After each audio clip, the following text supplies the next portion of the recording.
Hello दोस्तों। Are के lunch point में एक बार फिर से आपका बहुत बहुत स्वागत है। मेरा नाम है राहुल, जो कि आपको पता ही है। जो सीरीज़ में लेकर आया था 11वीं क्लास की, हिंदी मीडियम में है, सीबीएसई का सिलेबस है। और इस सीरीज़ में मैं क्या पढ़ा रहा हूँ? बिजनेस स्टडी पढ़ा रहा हूँ, ठीक है, 11वीं क्लास की। तो इसी सीरीज़ में मैं आपकी चैप्टर 9 की एक्सरसाइज 9.3 के साथ हाजिर हूँ। अगर इससे पहले के एक्सरसाइज 9.1 और 9.2 आपने नहीं देखा अभी तक, तो उनके प्लेलिस्ट का लिंक नीचे डिस्क्रिप्शन में दिया हुआ है। आप जाकर पूरे 11th क्लास के जितने भी चैप्टर्स है अभी 9.2 तक सभी अपलोडेड है, उनके प्लेलिस्ट का लिंक नीचे डिस्क्रिप्शन में दिया हुआ है, वहाँ से जाकर आप उनको देख सकते हैं, ठीक है। तो आज की इस वीडियो में हम पढ़ेंगे 9 चैप्टर की एक्सरसाइज 9.3, जो कि लास्ट चैप्टर है, लास्ट एक्सरसाइज है, और काफ़ी ज़्यादा ही ये बड़ी एक्सरसाइज है, ठीक है। तो इस वीडियो में इसी को कवर करेंगे। तो चलिए बिना किसी देर के स्टार्ट करते हैं। फुटकर व्यापार के ऊपर है ये एक्सरसाइज। क्या होता है फुटकर व्यापार बता चुका हूँ, लेकिन डिटेल में जानेंगे इस एक्सरसाइज में कि फुटकर व्यापार क्या होता है, क्या इसकी अर्थ है, क्या ये सेवाएं देता है, ठीक है। तो इसका अभिप्राय ऐसे व्यापार से है जिसके अंतर्गत वस्तुओं तथा सेवाओं को बड़ी मात्रा में थोक विक्रेताओं से क्रय करके उपभोक्ताओं को थोड़ी थोड़ी मात्रा में बेचा जाता है।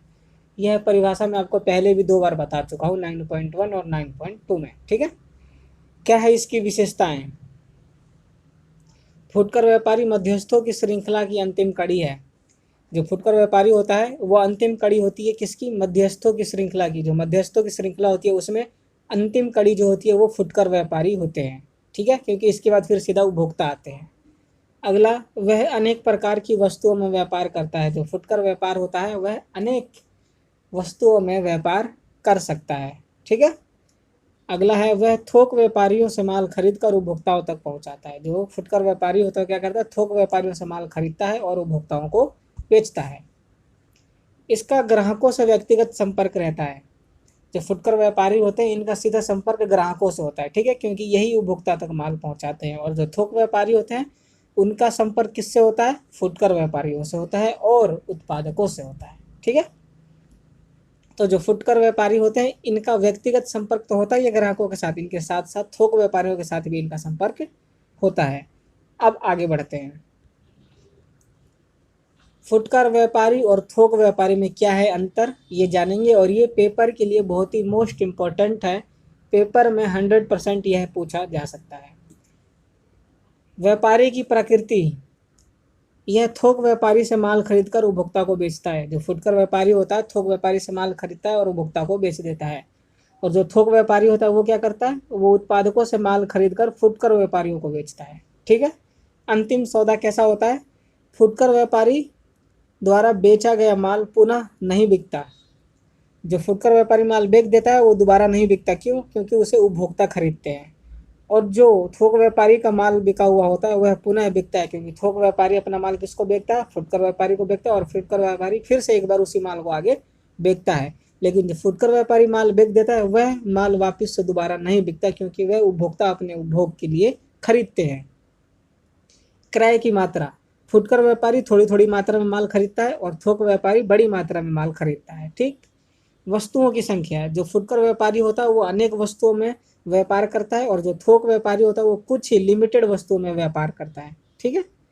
व्यवसाय का क्षेत्र, प्रायः एक ही स्थान पर व्यापार करते हैं। जो फुटकर व्यापारी होते हैं वो एक ही स्थान पर व्यापार करते हैं। हमने देखा वो कोई भी दुकानदार है तो उसकी दुकान एक ही स्थान पर ही होती है। लेकिन जो थोक व्यापार होते हैं वह अनेकों स्थान पर व्यापार करते हैं। वो हो सकता है उनके जो उनसे जो फुटकर व्यापारी माल खरीदते हैं वो कई जगह के हो सकते हैं, ठीक है।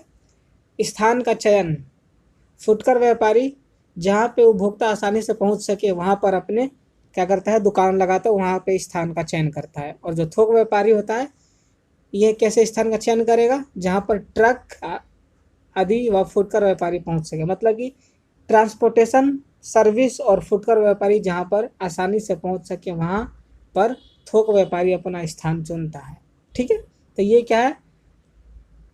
इम्पोर्टेंट है पेपर के दृष्टिकोण से। फुटकर व्यापारी और थोक व्यापारी में डिफरेंस 100% पूछा जाएगा, ठीक है। तो इसे पढ़ लेना ध्यान से, समझ में ना हो तो बता देना, दोबारा समझाऊंगा, ठीक है। अब आगे बढ़ते हैं। फुटकर व्यापारी की सेवाएं अथवा उपयोगिता। पिछले एक्सरसाइज 9.2 में हमने थोक व्यापारी की सेवाएं और उसकी उपयोगिता देखी थी। इस एक्सरसाइज में हम फुटकर व्यापारी की देखेंगे। ठीक है, फुटकर व्यापारी की सेवाओं को दो भागों में बांटा गया है। पहला क्या है, थोक व्यापारी के प्रति पहला आवश्यक सूचनाओं का प्रदान करना। जो थोक व्यापारी के प्रति फुटकर व्यापारी की जो पहली होती है सुविधा, मतलब कि सेवा, जो कौन सी होती है, वह यह है कि जो फुटकर व्यापारी होता है वो आवश्यक सूचनाओं को थोक व्यापारियों तक पहुंचाता है। जैसे आवश्यक सूचनाएं, उपभोक्ताओं की रुचि कैसी है, फैशन क्या चल रहा है, किस चीज़ की उपभोक्ता मांग कर रहे हैं, इन सभी की जानकारी एकत्रित करता है और थोक व्यापारी तक पहुंचाता है। और जो फिर थोक व्यापारी होता है वह यह सूचना किसको पहुंचाएगा, उत्पादकों तक पहुंचाएगा, और उत्पादक फिर उसी के आधार पर क्या करते हैं, उत्पादन करते हैं। ठीक है, और इनसे फ़ायदा क्या होता है, थोक व्यापारी इनकी सूचनाओं के आधार पर क्या करता है, वस्तुएं खरीदता है। किनसे, उपभोक्ताओं से, जिससे कि वह बेकार वस्तुओं में पूंजी फंसाने से बच जाता है। अगर थोक व्यापारी ऐसा वस्तु खरीद ले जिसकी मांग नहीं है, जो उपभोक्ता को चाहिए ही नहीं, तो फिर तो वो बेकार में पूंजी फंस गई उसकी। इसलिए वह फुटकर व्यापारियों से सूचनाएं ले लेता है, डेटा ले लेता है कि हमें हमें उपभोक्ताओं तक क्या पहुंचाना है, क्या उनकी रुचि है, क्या उनका फैशन है, वो क्या चाहते हैं, और उनके अनुसार ही वो अपनी क्या करता है, पूंजी उनमें इन्वेस्ट करता है। दूसरा है मांग उत्पन्न करना। फुटकर व्यापारी वस्तुओं व अन्य नई नई वस्तुओं की मांग उत्पन्न करता है। यह कार्य वे ग्राहकों को वस्तुओं के गुण और प्रयोग की अलग अलग विधियां बताकर पूरा करता है। जो फुटकर व्यापारी होता है वह मांग उत्पन्न करने में भी सहायक होता है। कैसे, अगर कोई दुकानदार है, उसके पास कोई उपभोक्ता आया खरीदने के लिए, और जब वो माल खरीद रहा है तो उसके साथ ही वो किसी और चीज़ के बारे में भी उन्हें बताकर उनकी रुचि उनमें क्या करता है, लगा देता है, और उनके प्रयोग की नई नई विधियां बता देता है, उनके बारे में उनके गुण बता देता है, क्या है वो, कैसे उपयोग किए जा सकते हैं, क्या क्या उनके लाभ हैं। तो इससे क्या होता है, उपभोक्ता के मन में रुचि जागती है, अच्छा हाँ ऐसा है तो हम मुझे ज़रूर खरीदना चाहिए ये। तो इससे क्या हुआ कि मांग बढ़ जाती है, मांग में वृद्धि हो जाती है। आपने भी देखा होगा कई बार आप किसी दुकान पर जाते हैं और कोई चीज़ आपको पसंद ना आए तो दुकानदार क्या करता है, उस वस्तु के बदले आपको कोई दूसरी वस्तु दिखाता है और उसके बारे में ऐसी ऐसी चीज़ें बता देता है कि आप उसको खरीदने के लिए तैयार हो जाते हैं। तो वह क्या करता है, वो आपकी मांग को बढ़ा देता है। ठीक है, अगला है स्थानीय विज्ञापन। विज्ञापन का अधिक भार थोक व्यापारियों पर ही होता है, लेकिन फुटकर व्यापारी स्थानीय विज्ञापन का कार्य स्वयं करके उनकी सहायता करते हैं। स्थानीय विज्ञापन का अर्थ ग्राहकों से प्रत्यक्ष रूप से मिलकर वस्तुओं की जानकारी देना होता है। जो फुटकर व्यापारी होता है वो स्थानीय विज्ञापन करता है। कैसे, जब उसके पास कोई भी उपभोक्ता आता है कोई भी वस्तु खरीदने के लिए, तो उसके साथ ही वो अन्य चीज़ों के बारे में भी उसको बता देता है। तो ये एक तरीके का क्या हुआ, विज्ञापन ही तो हुआ। तो जो फुटकर व्यापारी होता है वो स्थानीय विज्ञापन करता है, और स्थानीय विज्ञापन मतलब उपभोक्ताओं से फेस टू फेस मिलकर प्रत्यक्ष रूप से। ठीक, अगला है वितरण में सहायता। थोक व्यापारी की दुकानें किसी विशेष स्थान पर साधारण उपभोक्ताओं से दूर होती हैं, जबकि फुटकर व्यापारियों की दुकान जगह जगह बिखरी रहती हैं। फुटकर व्यापारी वस्तुओं को दूरस्थ स्थानों से लाकर उपभोक्ताओं तक पहुंचाता है, जिससे थोक व्यापारियों की वितरण समस्या का समाधान सहज हो जाता है। जो थोक व्यापारी की दुकानें होती हैं वो दूर होती हैं, ठीक है, और जो फुटकर व्यापारी की दुकानें होती हैं वो जगह जगह मतलब हर जगह पाई जाती हैं। तो जो थोक व्यापारी की समस्या होती है उपभोक्ता तक माल पहुंचाने की, वह कौन सॉल्व करता है, वह फुटकर व्यापारी सॉल्व करता है। जो फुटकर व्यापारी होता है थोक व्यापारी से माल लेकर और उपभोक्ता तक पहुंचा देता है, जिससे कि थोक व्यापारी की समस्या का समाधान हो जाता है। उपभोक्ताओं से मिलने की आवश्यकता नहीं। फुटकर व्यापारियों की सेवा के कारण थोक व्यापारियों को उपभोक्ताओं से मिलने की आवश्यकता नहीं रहती। जो थोक व्यापारी होता है वह अगर उसे किसी भी जानकारी की ज़रूरत पड़ती है उपभोक्ता के बारे में, अगर थोक व्यापारी उपभोक्ता के बारे में कुछ भी जानना चाहता है तो वो सीधा फुटकर व्यापारी से पूछ लेता है, क्योंकि फुटकर व्यापारी ग्राहकों से मिलता रहता है। तो इस वजह से जो थोक व्यापारी होते हैं उनको उपभोक्ता से मिलने की आवश्यकता नहीं पड़ती। ठीक है, तो ये हमने देख ली थोक थोक व्यापारी के प्रति सेवाएं क्या थी फुटकर व्यापारी की। अब देख लेते हैं हम उपभोक्ताओं के प्रति फुटकर व्यापारी की क्या क्या सेवाएं हैं। पहला, मांग के अनुसार वस्तुओं की पूर्ति। फुटकर व्यापारी के पास अनेक प्रकार की रुचि रखने वाले उपभोक्ता आते हैं, वह उन सब की रुचि और मांग के अनुसार वस्तुएं खरीदकर उपभोक्ताओं को बेचता है। फुटकर व्यापारी उपभोक्ताओं की मांग के अनुसार ही थोक व्यापारियों से माल खरीदता है और वो उनको उनकी वस्तुओं की पूर्ति कराता है। उधार क्रय की सुविधा। फुटकर व्यापारी का अधिकतर क्रय तो नगद ही होता है, लेकिन ग्राहकों से सीधा संपर्क होने के कारण कभी कभी उधार क्रय की सुविधा प्रदान करता है। जो फुटकर व्यापारी होता है वो अपने ग्राहकों को उधार क्रय करने की सुविधा भी देता है ताकि ग्राहक उससे लंबे समय तक जुड़े रहें। ठीक है। अगला है माल का घर पर सुपुर्दगी, मतलब कि होम डिलीवरी। फुटकर व्यापारी उपभोक्ताओं द्वारा खरीदे गए माल को उनके घर पर पहुंचाने की निःशुल्क व्यवस्था भी करता है। उपभोक्ता घर बैठे बैठे भी फ़ोन से ऑर्डर करके सामान मंगवा सकते हैं। ऐसे कई दुकान होती हैं जहां पर आप कॉल कर दो और वो आपका सामान आपके घर तक छोड़ जाते हैं। ठीक है, तो ये सुविधा भी फुटकर व्यापारी देते हैं। ठगे जाने का भय नहीं। फुटकर व्यापारियों का उपभोक्ताओं के साथ सीधा संपर्क रहता है, जिसके कारण उनमें अच्छी मित्रता हो जाती है, जिससे उपभोक्ता हमेशा विश्वास के साथ माल खरीदता है। अब डेली कोई आपसे मिले तो उससे आपकी मित्रता हो जाएगी और एक तरीके से उससे बातचीत करने के बाद आपको उस पर विश्वास भी हो जाता है कि हाँ, ये हमें ठगेगा नहीं, हमें धोखा नहीं देगा। तो इसी तरीके से फुटकर व्यापारियों के ऊपर उपभोक्ताओं का विश्वास हो जाता है, इस वजह से उन्हें ठगे जाने का कोई भाव, भय, डर नहीं रहता। ठीक। ताज़ी वस्तुएं प्रदान करना। उपभोक्ताओं को फुटकर व्यापारियों के माध्यम से ताज़ी वस्तुएं प्राप्त हो जाती हैं, जैसे ताज़ी सब्जी, दूध व फल आदि। फुटकर व्यापारी होते हैं वो उपभोक्ताओं को ताज़ी वस्तुएं, ताज़ी सेवाएं भी प्रदान करते हैं, जैसे कि ताज़ी फल, सब्जी, दूध वगैरह। ठीक। निःशुल्क सेवाएं। फुटकर व्यापारी वस्तुओं को बेचने के साथ ही ग्राहकों को आश्वासन देता है कि यदि निश्चित समय के अंदर वस्तु खराब हो जाती है तो वह उसको बदल देगा या मुफ्त सुधार करेगा। मतलब फुटकर व्यापारी ने कोई वस्तु बेची, अगर उसमें कोई दिक्कत आ जाती है या वो खराब हो जाता है तो फुटकर व्यापारी उनको यह विश्वास देता है कि अगर इसमें कोई भी गड़बड़ी होती है तो हम उसको बदलेंगे या उसको सही करके आपको देंगे। ठीक है।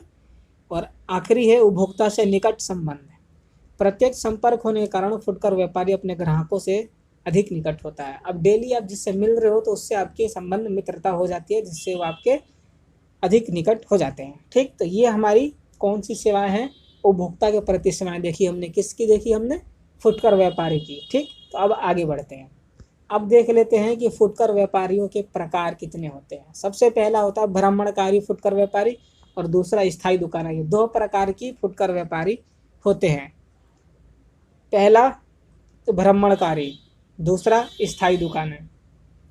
अब भ्रमणकारी में कौन कौन से आते हैं? फेरी वाले, चलते फिरते व्यापारी, पटरी वाले व्यापारी, साप्ताहिक बाजार व्यापारी, ये सारे क्या हैं? भ्रमणकारी हैं। और जो स्थायी दुकानें होती हैं वो भी दो तरीके की होती हैं, पहला लघु और दूसरा दीर्घ। तो लघु के अंतर्गत आती हैं सामान्य स्टोर, एकल उत्पाद दुकानें, एकल रेखीय दुकानें, लकड़ी के खोखे, घटिया माल की दुकानें। ये सारी लघु यानी कि छोटे स्तर वाली। और बड़े स्तर वाली विभागीय भंडार, सुपर बाजार, मॉल्स, श्रृंखलाबद्ध स्टोर, डाक व्यापार, उपभोक्ता सहकारी भंडार, ये सारी क्या हैं? ये सारी बड़े स्तर वाली है। तो आगे चलते हैं और आगे इनको एक एक करके समझेंगे। सबसे पहले भ्रमणकारी फुटकर व्यापारी। वह व्यापारी जिनका कोई निश्चित विक्रय स्थान नहीं होता, जो घूम घूम कर अपनी वस्तुएं बेचते हैं, वह भ्रमणकारी फुटकर व्यापारी कहलाते हैं। ठीक है। क्या इनकी विशेषताएं हैं? व्यापार की आसान स्थापना। इनके व्यापार की स्थापना आसानी से हो जाती है। कम पूंजी की आवश्यकता होती है क्योंकि इनको घूम घूम कर बेचना है, कहीं पे कोई भी दुकान तो लगाना नहीं है, आज यहाँ कल वहाँ, इस वजह से इनकी कम पूंजी लगती है। नगद विक्रय करते हैं ये। ठीक है। उधार का कोई चक्कर नहीं। ग्राहकों से व्यक्तिगत संपर्क होता है इनका। जो फुटकर व्यापारी होते हैं सभी का ग्राहकों से सीधा संपर्क होता है, व्यक्तिगत संपर्क होता है। भ्रमणकारी फुटकर व्यापारी मुख्यतः 4 प्रकार के होते हैं। ठीक है। ये तो मैं पहले ही बता चुका हूँ। और चारों कौन कौन से हैं? सबसे पहला फेरी वाले।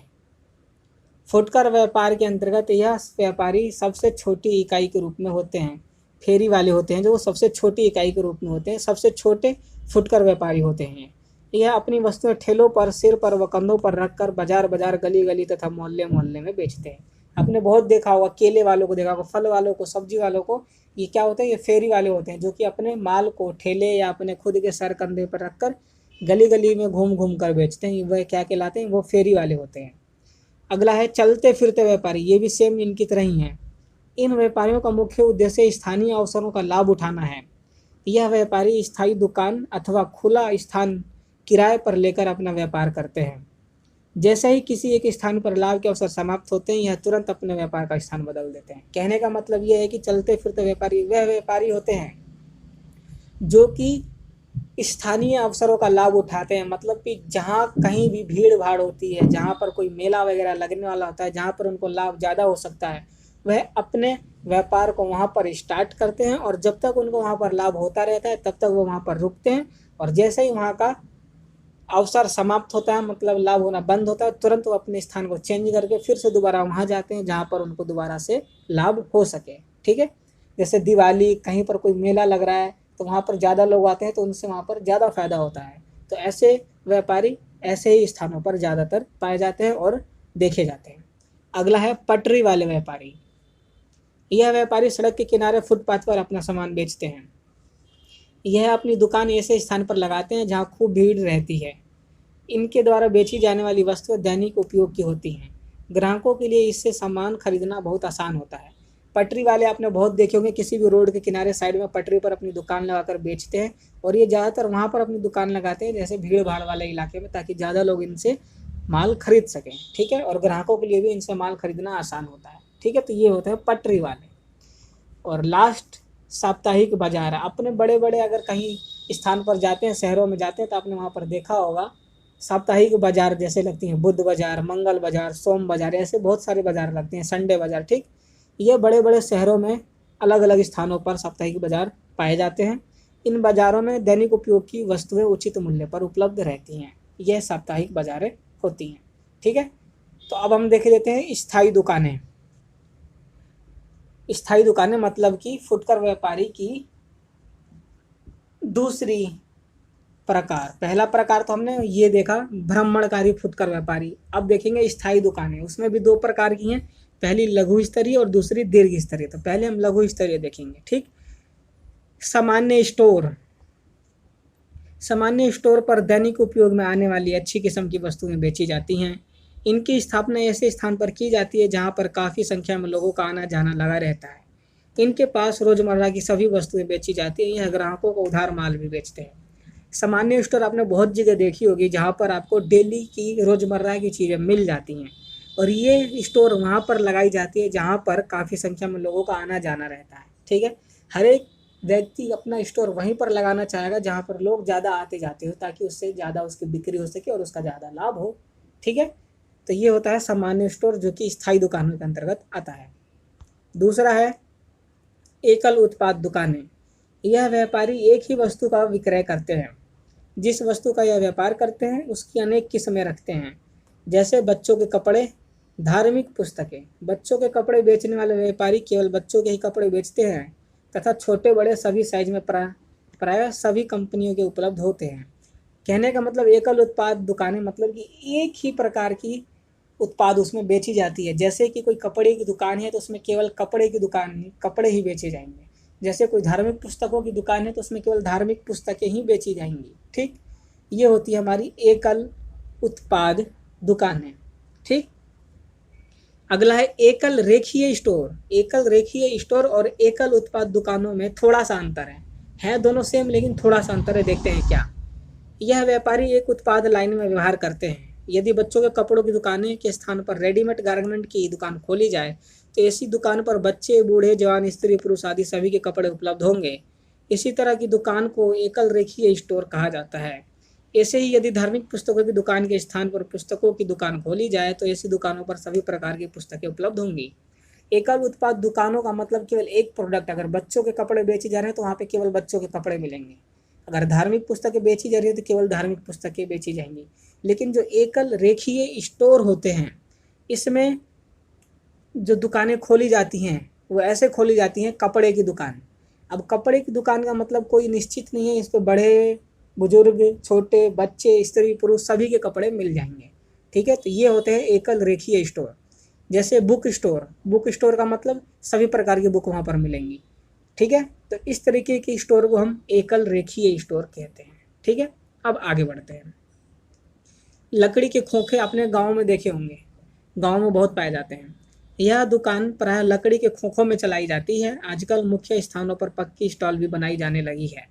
इन दुकानों पर दैनिक उपयोग की वस्तुएं उपलब्ध होती हैं जिनकी कीमत बहुत कम होती है, जैसे अखबार, पत्रिकाएं, पुस्तकें, अंडे, पान, सिगरेट, चाय आदि। गांव में हमने बहुत सारी ऐसी दुकानें देखी होंगी जो रोड के साइड पे होती है और वो लकड़ी से बनी होती हैं। उन्हीं को हम खोखे कहते हैं। आजकल भी बहुत सारे होते हैं, कहते हैं चलना उस खोखे पे चल रहे हैं चाय पीने। तो वो जो खोखे होते हैं वो एक दुकान है। ठीक है, और वो स्थायी दुकान है। क्यों स्थायी दुकान है? कि उसका स्थान फिक्स है, वहीं पर ही वो रहेगा, ठीक है। लेकिन उसे खोखा क्यों कहते हैं? क्योंकि वो लकड़ी से बना होता है, ठीक है। और यहाँ पर क्या मिलता है? अखबार, पत्रिकाएं, सिगरेट, बीड़ी, ये सारी चाय वगैरह मिल जाती है जिनकी कीमत कम होती है, ठीक। अगला है घटिया माल की दुकान। इन दुकानों पर द्वितीय दर्जे की तथा ऐसी वस्तुएं बेची जाती हैं जो फैशन से बाहर हो चुकी होती हैं। घटिया माल होने के कारण इनके माल के दाम बहुत कम होते हैं। यहाँ पर वे लोग माल खरीदते हैं जिनकी वित्तीय स्थिति कमजोर होती है और जो नया आधुनिक माल नहीं खरीद सकते। इन दुकानों पर मुख्यतः कपड़ा, किताब व लकड़ी का सामान बेचा जाता है। घटिया माल की दुकानों पर घटिया सामानें बेची जाती हैं जिसकी वजह से लोग कम कीमत पर मिलती है, ठीक है, जिसकी वजह से लोग यहाँ पर जाते हैं। और वो लोग ही यहाँ पर जाते हैं जो कि क्या होती है, जिनके पास उतना पैसा नहीं होता कि वो अच्छा सामान खरीद सकें। एक तरीके से घटिया माल की जो दुकान होती है वो गरीबों के लिए होती है, बोल सकते हैं। भेदभाव हो रहा है यहाँ पर, लेकिन ये जो दुकान होती है केवल उन्हीं लोगों के लिए होती है क्योंकि उनके पास ही पैसों की कमी होती है और वही लोग ऐसे दुकानों पर जाते हैं, ठीक है। तो ये घटिया माल की दुकान। अब देख लेते हैं दीर्घ स्तरीय फुटकर व्यापारी। अभी तो हमने लघु देखे, अब हम दीर्घ देखेंगे। इस प्रकार के व्यापारी हर छोटी छोटी और बड़ी बड़ी वस्तुएं अपनी दुकान पर रखते हैं। ग्राहक की सभी जरूरतें एक ही स्थान पर, एक ही दुकान पर पूरी हो जाती हैं। इन संस्थाओं को केंद्रीकरण, विशिष्टीकरण व वस्तुओं के संग्रह संबंधी अनेक लाभ प्राप्त होते हैं। बड़ी मात्रा में फुटकर व्यापार करने वाली मुख्य संस्था निम्नलिखित है। सबसे पहला क्या है? विभागीय भंडार। जो दीर्घ स्तरीय फुटकर व्यापारी होते हैं वो छोटी से छोटी और बड़ी से बड़ी सभी प्रकार की वस्तुओं को अपनी दुकान पर रखते हैं, जिससे कि अगर एक बार ग्राहक उस दुकान में चला जाए तो दोबारा उस दुकान के अलावा उसे और कहीं जाने की जरूरत ना पड़े, इसलिए सभी सामान अपनी दुकान पर ही वो रखते हैं, ठीक है। पहला, विभागीय भंडार। इस पद्धति के अंतर्गत एक ही दुकान को अनेक विभागों में बांट दिया जाता है। प्रत्येक विभाग कुछ विशेष वस्तुओं का विक्रय करता है। इस प्रकार कुल मिलाकर सभी विभागों से ग्राहक की जरूरत पूरी हो जाती है, उन्हें अन्य दुकानों पर नहीं जाना पड़ता। इन सभी विभागों का प्रबंध एक संचालन एक ही व्यक्ति या संस्था के हाथ में होता है। इसकी स्थापना 1852 में फ्रांस में हुआ। जो विभागीय भंडार की स्थापना हुई सबसे पहले फ्रांस में 1852 में हुई, ठीक। इसके अंतर्गत क्या किया जाता है कि एक बड़ा सा दुकान होता है और उसमें अनेक डिपार्टमेंट बना दिए जाते हैं, मतलब अनेक छोटे छोटे विभाग बांट दिए जाते हैं और प्रत्येक विभाग में एक अलग अलग वस्तु बेची जाती है। और उन सभी को मिलाकर जब एक ग्राहक आता है तो उसकी सभी ज़रूरतें की चीज़ें वहाँ पर मिल जाती हैं। तो उन सभी को मिलाकर क्या होता है कि ग्राहक की ज़रूरतें वहीं पर पूरी हो जाती हैं, उसे और कहीं जाने की ज़रूरत नहीं पड़ती। आपने बहुत सारी ऐसी दुकानें देखी होंगी, मॉल्स भी देखे होंगे, जिसमें हर एक वस्तु का अपना डिपार्टमेंट होता है। कपड़े का एक अलग होता है, उसमें बेल्ट्स का एक अलग होता है, किताबों की अलग होती है, ठीक है, ग्रोसरी की अलग होती है। हर एक चीज़ के एक अलग अलग वहाँ पर डिपार्टमेंट होता है और मेन दुकान एक ही होता है, ठीक है। तो ये वही है भंडार, विभागीय भंडार, ठीक। अब आगे बढ़ते हैं, क्या है इसकी विशेषताएं। एक ही छत के नीचे अनेक दुकानें, मतलब मेन दुकान तो एक ही होती है लेकिन उस दुकान के अंदर और छोटे छोटे डिपार्टमेंट्स होते हैं। इसमें सभी प्रकार की वस्तुएं उपलब्ध रहती हैं। यह प्रायः बड़े नगरों में स्थित होते हैं। ग्राहकों को अनेक निःशुल्क सेवाएं भी इसमें दी जाती हैं, जैसे कैश ऑन डिलीवरी, ठीक है।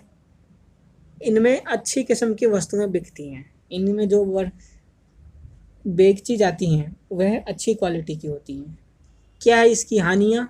अत्यधिक पूंजी लगती है, साधारण ग्राहकों से दूरी रहती है, महंगी वस्तुएं उपलब्ध होती हैं इसमें, सामाजिक भेदभाव भी होता है क्योंकि यहाँ पर वो लोग नहीं जा सकते जो गरीब हैं, ठीक है। इसमें लिखा भी है ना, साधारण ग्राहकों से दूरी, तो ये एक तरीके से यहाँ पर भेदभाव होता है। अब आगे चलते हैं, अब देख लेते हैं सुपर बाजार। सुपर बाजार एक बड़ी फुटकर व्यापार करने वाली इकाई है जो मुख्यतः खाद्य एवं किराना वस्तुओं का कम लाभ पर विक्रय करती है। उनके यहाँ अधिक बिक्री, विभिन्न प्रकार की वस्तुएं, सेवाएं, स्वयं सेवा और व्यापारिक अपील पर विशेष ध्यान दिया जाता है। यह सर्वप्रथम 1930 में न्यूयॉर्क में स्थापित किया गया था। जो सुपर बाजार होता है यह खाद्य और किराना वस्तुओं का कम लाभ पर विक्रय करता है, जिससे कि इसको ज़्यादा लाभ होता है।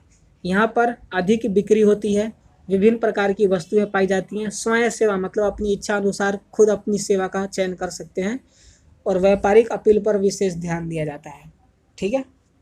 क्या है इसकी विशेषताएं, इसमें दैनिक प्रयोग की वस्तुओं का विक्रय किया जाता है। इसमें स्वयं सेवा का सिद्धांत अपनाया जाता है, मतलब सभी वस्तुएं अपने अपने स्थान पर रखी होती है, जिसको जो चाहिए जाओ वो लो और काउंटर पर जाके उसका बिल पे करो और घर जाओ। ठीक, यह अधिकांशतः बड़े बड़े नगरों में पाए जाते हैं। इसमें वस्तुओं के चुनाव की स्वतंत्रता होती है। विक्रय नगद होता है, ध्यान रखना, इन सारे मॉल्स में कभी भी आपको साख की सुविधा नहीं मिलेगी, मतलब कि उधार माल आप यहाँ पर नहीं खरीद सकते। ठीक है, मूल्य अपेक्षाकृत कम होते हैं, जो इसमें मूल्य होते हैं वह कम होते हैं। क्या है इसकी हानियाँ? अत्यधिक पूंजी की आवश्यकता होती है, वस्तुओं के चयन में सलाह का अभाव रहता है। अगर कोई व्यक्ति गया, उसे समझ में नहीं आ रहा कि मैं यहाँ पर क्या लूँ, तो फिर उसके समझ में नहीं आएगा, क्योंकि वहाँ पर समझाने के लिए कोई नहीं होता। ठीक है, साख सुविधा का अभाव, तकनीकी तथा भारी वस्तुओं के लिए अनुपयुक्त। अगर आप कोई तकनीकी चीज़ लेना चाहते हैं, भारी वस्तु लेना चाहते हैं, तो यहाँ पर आपको वो नहीं मिलेगी।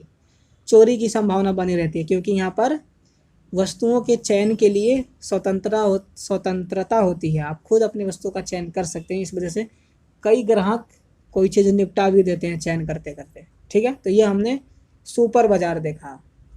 मॉल्स, ये सारी चीज़ें आप देख चुके हैं, घूम चुके हैं। मॉल्स क्या होती हैं? इसका अभिप्राय एक ऐसे शॉपिंग कॉम्प्लेक्स है जहाँ पर एक ही स्थान पर अनेक प्रकार की वस्तुएं स्वयं उपलब्ध होती हैं। एक अथवा अनेक भवनों में अनेक स्टोर, दुकान, काउंटर होते हैं। सभी एक दूसरे से जुड़े रहते हैं ताकि ग्राहक आसानी से एक स्टोर से दूसरे स्टोर पर जा सके। इस तरह के शॉपिंग कॉम्प्लेक्स बड़े बड़े शहरों में पाए जाते हैं। मॉल्स में आपने बहुत घुमा, अगर एक मॉल है, मॉल के अंदर बहुत सारी दुकानें होती हैं, बहुत सारे काउंटर होते हैं, बहुत सारे स्टोर होते हैं। आप मॉल के अंदर फिल्म देख सकते हैं, शॉपिंग कर सकते हैं, कुछ भी कर सकते हैं, हर एक चीज़ एक मॉल के अंदर आपको मिल जाएगी। ठीक है, तो ये मॉल्स होती हैं। क्या है इसकी विशेषताएं?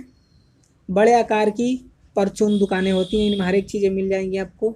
अनेक सेवाएं उपलब्ध रहती हैं इसमें। केंद्रित स्थापना होता है इसका।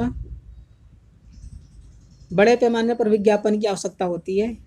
मॉल्स जो होती हैं वो बड़े स्तर पर क्या करती हैं? विज्ञापन करती हैं। ठीक है, अधिक विनियोग की आवश्यकता होती है। मॉल छोटे मोटे नहीं होते, पूरी की पूरी बिल्डिंग होती है। ठीक है, तो इसमें अधिक खर्चा आता है, इसमें अधिक इन्वेस्टमेंट करनी पड़ती है। क्या है इसकी हानियाँ? अधिक प्रचलन लागतें, इनको चलाने में ज़्यादा खर्चा आता है। अधिक पूंजी विनियोग, इसमें ज़्यादा इन्वेस्टमेंट करनी पड़ती है। महंगी वस्तुएं उपलब्ध होती हैं, जो मॉल्स होते हैं इसमें वस्तुएं महंगी होती हैं। प्रचलन में कठिनाई, इनको चलाने में दिक्कत आती है। ठीक है, तो ये सारी इसकी हानियाँ हैं। अभी हमने देखे मॉल्स, अब आगे चलते हैं और अब देखेंगे श्रृंखलाबद्ध स्टोर। यह एक विधि है जिसमें अनेक फुटकर दुकान होती हैं जिनका स्वामित्व एक ही व्यक्ति के हाथ में होता है। यह दुकान देश के नगरों में विभिन्न स्थानों पर फैली होती हैं और एक ही प्रकार की वस्तुओं में व्यवहार करती हैं। जैसे बाटा स्टोर, जो श्रृंखलाबद्ध स्टोर होती है, इसको इसलिए स्टार्ट किया जाता है ताकि अगर कोई कंपनी है वो अपना प्रोडक्ट सीधा ग्राहक तक पहुंचाना चाहती है और वो इन्हें चाहती है कि बीच में मध्यस्थ को वो यूज़ करें, तो उसके लिए श्रृंखलाबद्ध स्टोर लगाए जाते हैं। जैसे बाटा है, बाटा आपको पता है खुद एक कंपनी है, लेकिन इसने बीच में मध्यस्थ ना रखकर इसने खुद अपने स्टोर्स जगह जगह पर अपने स्टोर ओपन किए हैं और खुद अपनी कंपनी का प्रोडक्ट ये खुद बेचती है। जो कंपनी अपना प्रोडक्ट खुद अपने स्टोर में बेचे, अपने प्रोडक्ट को बेचने के लिए अपना खुद का स्टोर खोले, वही श्रृंखलाबद्ध स्टोर कहलाता है। जैसे अगर तुम्हारी कोई कंपनी है, तुम कपड़ा क्या कर रहे हो? कपड़े का उत्पादन कर रहे हो और कपड़े का उत्पादन करके चाहते हो कि मैं खुद बेचूं, किसी और को ना दूं, मैं खुद अपनी दुकान में ले जाकर बेचूं, तो उसके लिए आप अपना दुकान खोलोगे और अपनी दुकान पर अपनी कंपनी का माल ले जाकर बेचोगे, तो यही क्या कहलाएगा? श्रृंखलाबद्ध स्टोर कहलाएगा। ठीक है, क्या है इसकी विशेषताएं? सभी स्थानों पर बेची जाने वाली वस्तुओं का निर्माण एक ही स्थान पर होता है।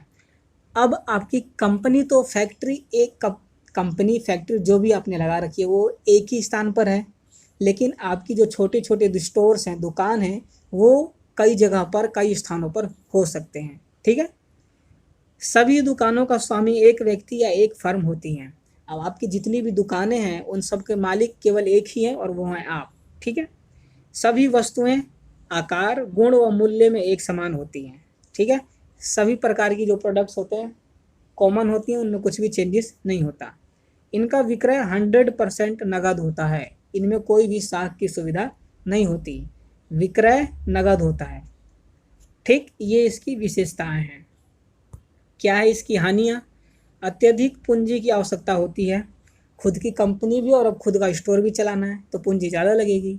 सीमित चुनाव सुविधा, अब आपकी जो कंपनी है वो हो सकता है एक प्रोडक्ट बनाती हो, एक ही प्रोडक्ट की दो, मतलब दो बनाती हो, एक कम क्वालिटी का एक हाई क्वालिटी का, ऐसा भी हो सकता है, दो टाइप के प्रोडक्ट बनाती हो, तो उनमें मतलब कि चुनाव की ज़्यादा वो नहीं होती, एक या दो प्रोडक्ट ही। जैसे बाटा ही मान लेते हैं, बाटा कंपनी एक ही है, बनाती क्या है, जूते वगैरह बनाती है, लेकिन उसमें चुनाव सीमित है, मतलब कुछ ही चीज़ें वो बनाती है, जैसे सैंडल, चप्पल और जूते, यही दो तीन चीज़ बनाती है। तो आप यहाँ पर जाकर इन दो तीन चीज़ों में से ही कुछ भी ले सकते हैं, इनके पास ज़्यादा ऑप्शंस नहीं होते। उधार विक्रय नहीं होता, घर पर सुपुर्दगी सुविधा नहीं होती, आपको जो भी चाहिए आपको स्टोर में जाना ही पड़ेगा। ठीक है। मांग में परिवर्तन से भारी हानि, अगर कंपनी ने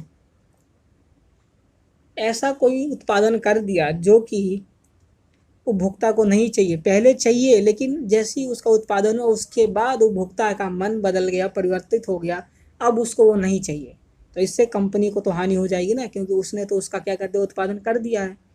तो मांग में अगर परिवर्तन हो जाए तो उससे हानि उठानी पड़ती है। ठीक है, ये हमने श्रृंखलाबद्ध स्टोर देखी। अब देख लेते हैं डाक द्वारा व्यापार क्या होता है। क्रेताओं के दृष्टिकोण से डाक द्वारा क्रय को डाक द्वारा व्यापार कहा जाता है। इसमें उपभोक्ता डाक से माल खरीदता है, उपभोक्ताओं को वस्तुओं का ज्ञान विज्ञापन द्वारा करवाया जाता है, उपभोक्ता डाक द्वारा आदेश भेजते हैं और डाक विभाग के माध्यम से वस्तुओं का उपभोग करते हैं। यह 1872 में अमेरिका से प्रचलित हुई। जो डाक द्वारा व्यापार है वो सबसे पहले अमेरिका में 1872 में चली थी, प्रचलित हुई थी। इसमें क्या होता है कि जो उपभोक्ता क्रेता होता है वो डाक से क्रय करता है, डाक द्वारा कोई भी प्रत्यक्ष इनमें संबंध नहीं होता है। ठीक है, जो भी होता है वो विजुअल होता है, जो क्रेता होता है वो फ़ोन कॉल करता है या वेबसाइट पे जाता है, इनके प्रोडक्ट्स को बुक करता है और अपने प्रोडक्ट्स को घर पर डिलीवर पा लेता है। आगे बढ़ते हैं, क्या है इसकी विशेषताएं। डाक द्वारा विक्रय किया जाता है, इसमें नकद व्यापार होता है, बिना दुकान का व्यापार। डाक व्यापार ऐसा व्यापार है जिसमें किसी दुकान की ज़रूरत नहीं होती है। प्रभावी विज्ञापन इनको करना पड़ता है, क्योंकि इनके पास जो भी प्रोडक्ट होता है वो केवल विज्ञापन के माध्यम से ही ये बता सकते हैं लोगों को। क्यों? क्योंकि इनके पास कोई दुकान नहीं होती, तो इनके पास कोई जाएगा नहीं, और जब जो कोई जाएगा ही नहीं तो उनको पता कैसे चलेगा? उनको पता ऐसे चलेगा अगर वो विज्ञापन देखेंगे। ठीक है, तो इनको विज्ञापन के ऊपर विशेष ध्यान दिया जाना होता है। ये अपने विज्ञापन के ऊपर ज़्यादा ध्यान देते हैं ताकि लोग इनके प्रोडक्ट के ऊपर क्या हों, आकर्षित हों। कम पूंजी की आवश्यकता होती है क्योंकि इन्हें कहीं भी दुकान लगाने की ज़रूरत नहीं पड़ती। क्या है इनकी हानियाँ? साख सुविधा का अभाव होता है, चुनाव की सुविधा नहीं होती, माल वापसी की सुविधा भी नहीं होती, अधिक विज्ञापन पर खर्च होता है। विज्ञापन के ऊपर ये विशेष ध्यान देते हैं जिसकी वजह से ज़्यादा खर्चा होता है। तो ये थी डाक द्वारा व्यापार। उपभोक्ता सहकारी भंडार, यह व्यक्तियों का एक संगठन है जिसका उद्देश्य माल के क्रय करने में बचत करना तथा विक्रय के लाभ को अपने पास ही रखने से है। जो उपभोक्ता सहकारी भंडार होता है ये एक व्यक्तियों का संगठन होता है जो मिलकर इसको चलाते हैं, और इनका उद्देश्य माल को कम कीमत पर खरीदकर लाभ में बेचना होता है, और जो भी लाभ होता है वो अपने पास इनका क्या करते हैं, आपस में बांट लेते हैं संगठन में। क्या है इसकी विशेषताएं? इसकी स्थापना तथा संचालन उपभोक्ता करते हैं। इसकी स्थापना से मध्यस्थों का अंत हो जाता है। इसमें विक्रय नगद होता है, कभी भी भंडार का सदस्य बना जा सकता है और कभी भी कोई भी सदस्य सदस्यता छोड़ सकता है। वस्तु अच्छी क्वालिटी की और कम कीमत पर प्राप्त होती हैं। ठीक है, तो इसमें क्या होता है, मध्यस्थों का अंत हो जाता है, मध्यस्थों की ज़रूरत नहीं होती। अब जिसको भी जो भी ग्राहक है, जिसको भी जो भी चाहिए वो भंडार से जाकर ले लेता है। ठीक है, तो ये होता है उपभोक्ता सहकारी भंडार। क्या है इसकी हानियाँ? मंदी काल में अधिक हानि उठानी पड़ती है, सदस्यों के ग्रुप बन जाने से झगड़े की संभावना बनी रहती है। साख सुविधा नहीं होती, मांग में परिवर्तन से भारी हानि पड़ती है, भारी हानि होती है। ठीक है, ये इसकी हानियां हैं। और अब पढ़ेंगे स्वचालित बिक्री मशीन। इसका अभिप्राय एक ऐसी मशीन से है जिसमें पूर्व निर्धारित सिक्का टोकन डालकर इच्छित वस्तु प्राप्त की जा सकती है। यह प्रत्यक्ष बिक्री का एक नवीनतम माध्यम है। इसे चलाने के लिए किसी व्यक्ति की आवश्यकता नहीं। स्वचालित बिक्री मशीन आपने आजकल बहुत जगह देखी होगी। अगर आप मेट्रो में जाते हैं तो मेट्रो का टोकन लेने के लिए आपको लाइन नहीं लगाना पड़ता, एक मशीन होती है, उसमें आप पैसे डालते हैं और टोकन ले लेते हैं। तो वो क्या है? स्वचालित बिक्री मशीन है। ऐसी कई स्टेशनों पर आपने कोई भी प्रोडक्ट भी खरीदा होगा, पैसा आप उसमें डालते हैं, नंबर डालते हैं, आपका प्रोडक्ट बाहर आ जाता है। ठीक है, तो वो क्या होती है? स्वचालित बिक्री मशीन होती है। इसके लिए किसी भी विक्रेता की ज़रूरत नहीं पड़ती। क्या है इसके लाभ? हर समय बिक्री होती है। बिक्री के लिए कर्मचारियों की आवश्यकता नहीं होती।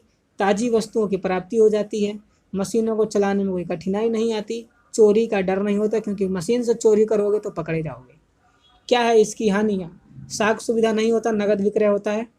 महंगी बिक्री होती है ये, क्योंकि जो ये मशीन्स होती हैं ये महंगी मशीन्स होती हैं। ठीक, माल वापसी की सुविधा नहीं होती इसमें। रख रखाव पर ज़्यादा खर्चा होता है इसमें। ठीक है, आगे बढ़ते हैं। और ये है आपके इस एक्सरसाइज का last point, chamber of commerce and industries के कार्य।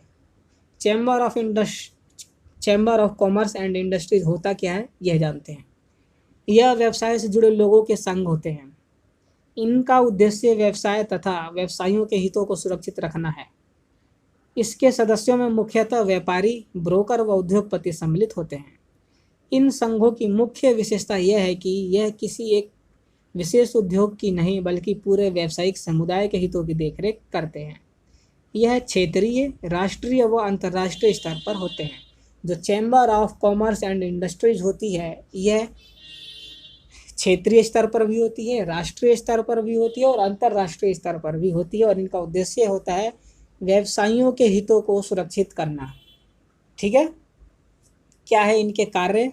यह पेपर में पूछा जा सकता है, यह भी पढ़ लेना। ठीक है, व्यावसायिक समुदाय की सुरक्षा। जो भी व्यावसायिक समुदाय हैं उनके साथ कोई भी नुकसान ना हो उनका, उनके कार्यों को रेगुलेट करना, उनको सुरक्षा प्रदान करना, यह इनका कार्य होता है। सदस्यों को सूचनाएं देना भी इनका ही कार्य होता है। शिक्षण एवं प्रशिक्षण देना, शिक्षक नहीं है, शिक्षण एवं प्रशिक्षण देना। ठीक, उनको शिक्षा ट्रेनिंग देना और उनके बारे में उनको पढ़ाना भी किनका कार्य है? इनका ही कार्य है। झगड़ों का निपटारा ये करते हैं। औद्योगिक मेलों का आयोजन भी ये करते हैं। ठीक है, आचार संहिता भी यही तैयार करते हैं कि इनके व्यापार को कैसे चलाया जा सकता है, किन किन बातों का ध्यान रखा जाना चाहिए जिससे सुरक्षित रहे, इनका संचालन होता रहे।